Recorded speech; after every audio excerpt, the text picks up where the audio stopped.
Good morning, students, and welcome to the YouTube channel of Akansha Vidyapeeth School. Myself, Parul Sharma, your science teacher. I hope you all are safe and healthy and studying well at home. Today, we will start chapter number 2 of class 8, Microorganisms, Friends or Enemies. In this chapter, we will learn about microorganisms, the different types of microorganisms, useful microorganisms, and about harmful microorganisms.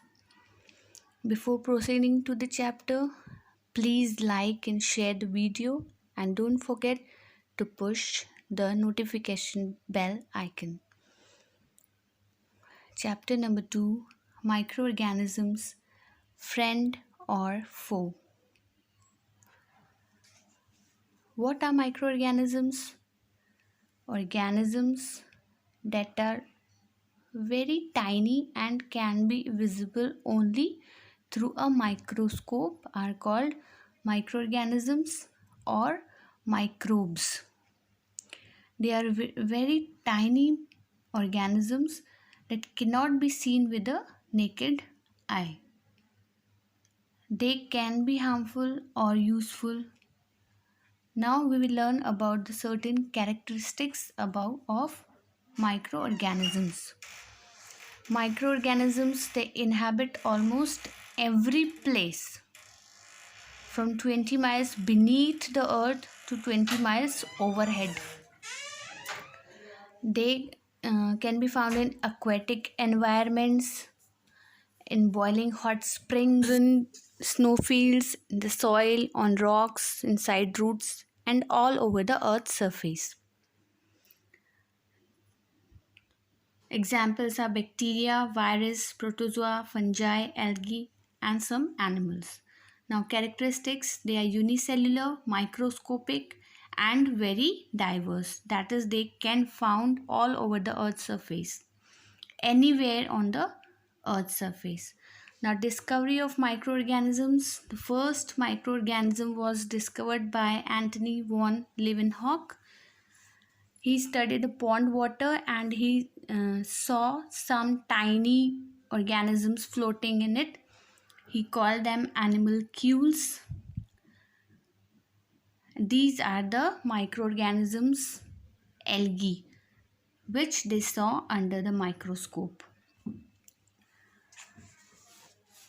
Initially, simple light microscope was used. Gradually, many improvements led to the construction of compound microscope, and nowadays electron microscope is used to see very small microorganisms.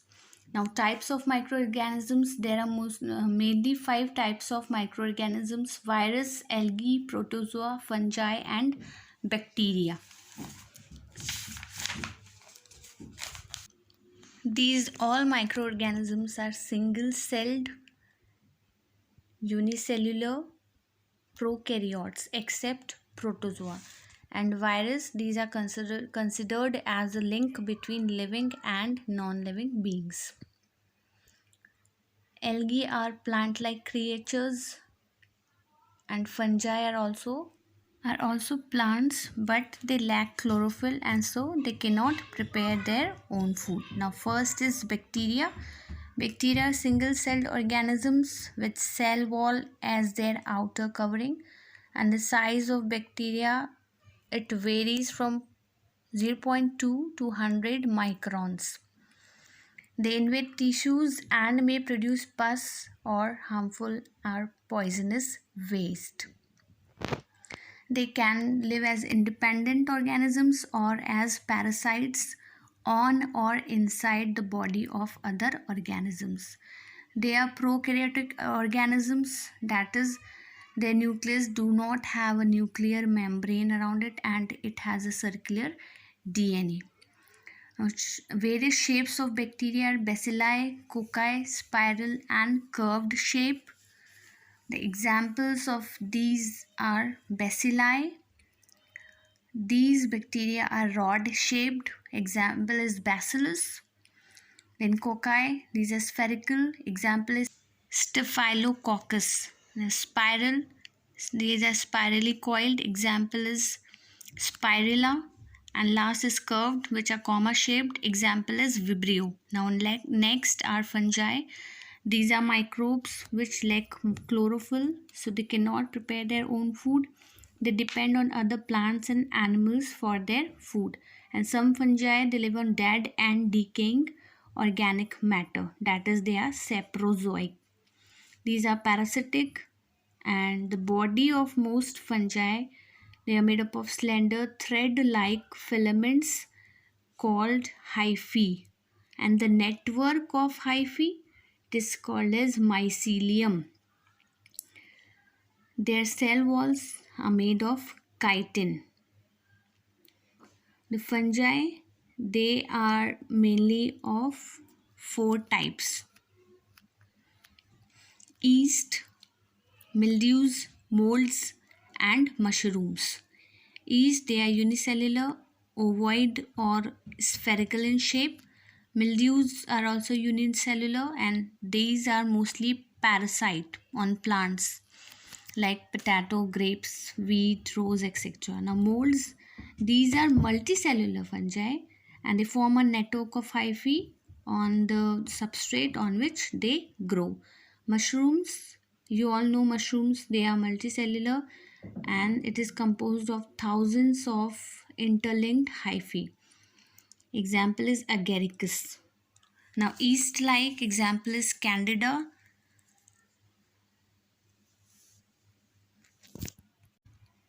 Next, mildews.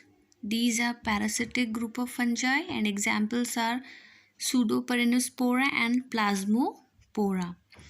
Next are molds. These are multicellular fungi and examples are Penicillium and Aspergillus.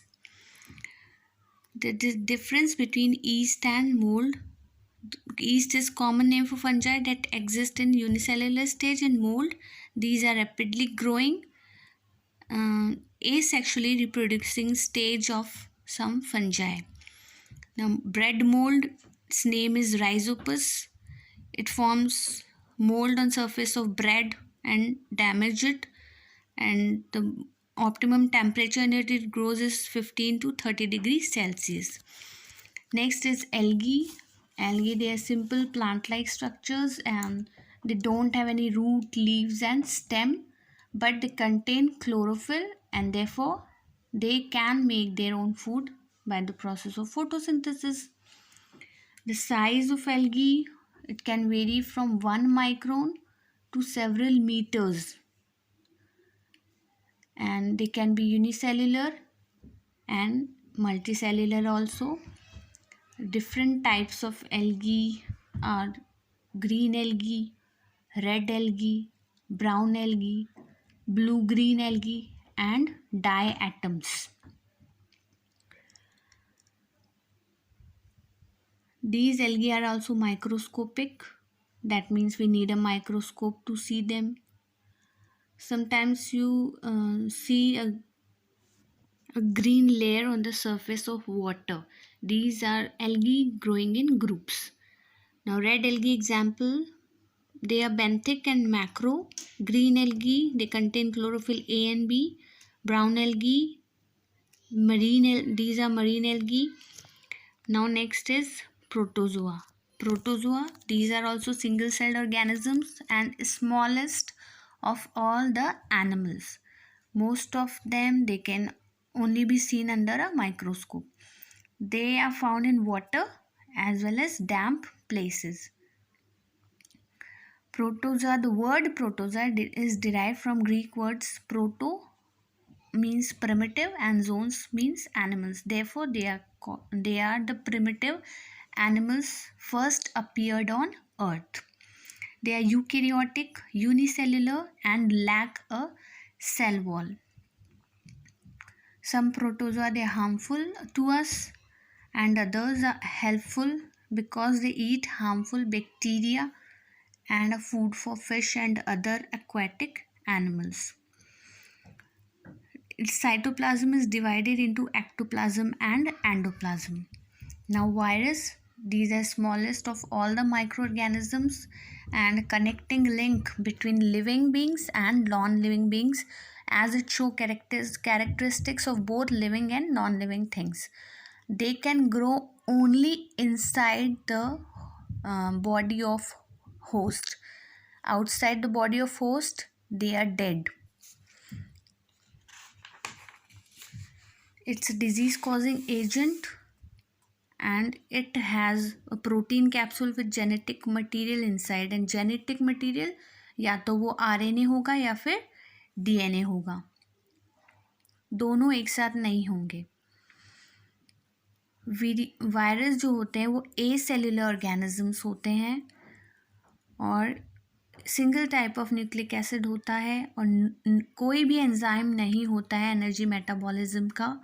इसीलिए ये host की machinery use करते हैं अपने proteins बनाने के लिए. Examples है HIV, hepatitis, adenovirus, bacteriophage, Ebola virus, and nowadays a new virus has come, corona virus also. Now virion, infectious unit जो वायरस पार्टिकल की होती है वो कहलाती है virion, and they are extracellular particles. या फिर हम ये भी कह सकते हैं कि वायरस अपने नॉन लिविंग स्टेट में विरियन कहलाते हैं, पर जब ये लिविंग सेल में एंटर करते हैं तो ये लिविंग की तरह एक्ट करते हैं और रिप्रोड्यूस करने लगते हैं दूसरे लिविंग ऑर्गेनिजम्स की तरह. Thank you. This is the first part of a chapter. We'll continue with the next part in the next video. Thank you. Stay safe.